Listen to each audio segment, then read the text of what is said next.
White Dot, c'est une marque qui a maintenant 5 ans, qui a été créée en Nouvelle-Zélande par un rider qui s'appelle Andrew Finn.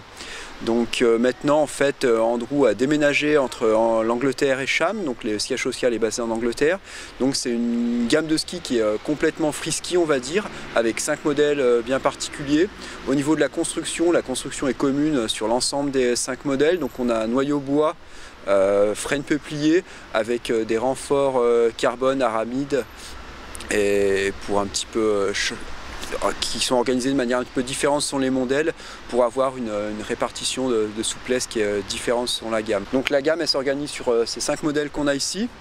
Donc pour attaquer on a le One ici qui est un peu notre all mountain de la gamme, c'est le modèle le plus raisonnable on va dire, qui fait 89 au patin, qui a un bon comportement alpin, donc là il a des lignes de côte traditionnelles et qu'on peut aussi utiliser en freestyle avec sa spatule carrée qui permet de faciliter les grabs.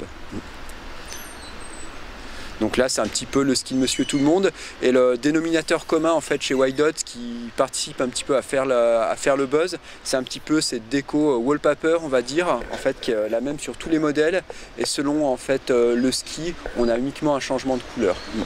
Donc ça c'est le One, un petit peu le ski pour Monsieur Tout-le-Monde qui fonctionne bien sur piste. Donc après on a le Director, donc là c'est un petit peu un ski backcountry polyvalence. En gros c'est la cible, c'est le skieur qui cherche un ski large qui peut être susceptible d'utiliser un petit peu tous les jours. Donc lui c'est un ski qui fait 107 au patin. Sa spécificité c'est qu'il a un double rocker avant-arrière à côte inversée. C'est-à-dire que là où le rocker débute, on a la spatule qui s'affine, ce qui permet d'avoir toute l'inertie au niveau du patin, ce qui facilite grandement la maniabilité et les rotations quand on est en l'air. Donc là, c'est un ski assez new school, qui se skie vraiment centré au niveau du patin. Voilà. Donc, bon ski de tous les jours pour la poudre et aussi pour le parc. Dans un programme assez similaire, on a le Preacher.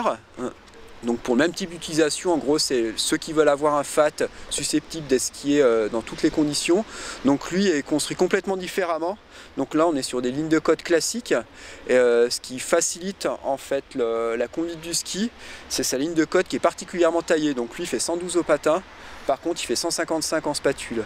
Donc avec une spatule très souple et un ski qui est assez rigide en torsion, ça lui donne un comportement qui est vraiment sain hors piste. Donc avec sa grosse spatule, le ski va tout de suite sortir le nez, être vraiment très tolérant dans les neiges travaillées. Et après sur piste, du fait de sa rigidité en torsion et de son rayon de courbure assez taillé, on va vraiment avoir un ski qui est étonnant de maniabilité sur neige dure. Donc ça c'est vraiment un des jouets de la gamme, c'est un de nos skis phares qui fonctionne bien. Quand on monte un petit peu dans la gamme, donc là on va avoir des skis un peu plus exclusifs. Donc là on a le Redeemer, c'est le ski de poudre de la gamme, donc il fait 128 au patin, double roquet avant-arrière avec une ligne de côte inversée. Donc un petit peu comme sur le Director, on a dès que le rocker débute, on a la spatule qui s'affine, toujours pour avoir un maximum d'inertie au niveau du patin. Donc là c'est vraiment c'est un ski qui déchauge à vitesse 0, donc sur poudre c'est vraiment une arme pour les grosses conditions. Là on n'est pas limité, mais qui garde un comportement vraiment joueur et qui paradoxalement n'est pas totalement largué sur piste pourvu qu'on ne skie pas sur du carreau.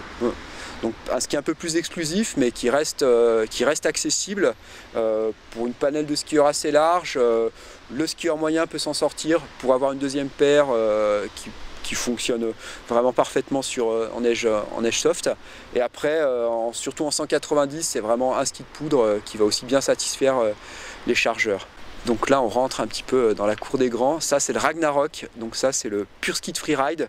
Donc là, on est sur des lignes de côte classiques avec un rocker sur l'avant, un talon plat. Donc là, clairement, c'est le ski le plus rigide de la gamme. Ça s'adresse vraiment à des skieurs qui veulent charger, qui veulent élargir les coups, prendre du speed. C'est un ski qui est vraiment sécurisant à haute vitesse. Quand on commence à envoyer, en fait, on a vraiment l'impression d'être sur des rails.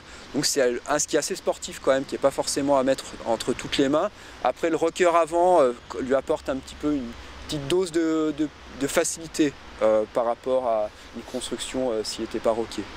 Donc ça c'est le pro modèle de Fred Siversen, monsieur barre de 107 mètres sans le faire exprès. Donc le ski de chargeur de la gamme White Dot.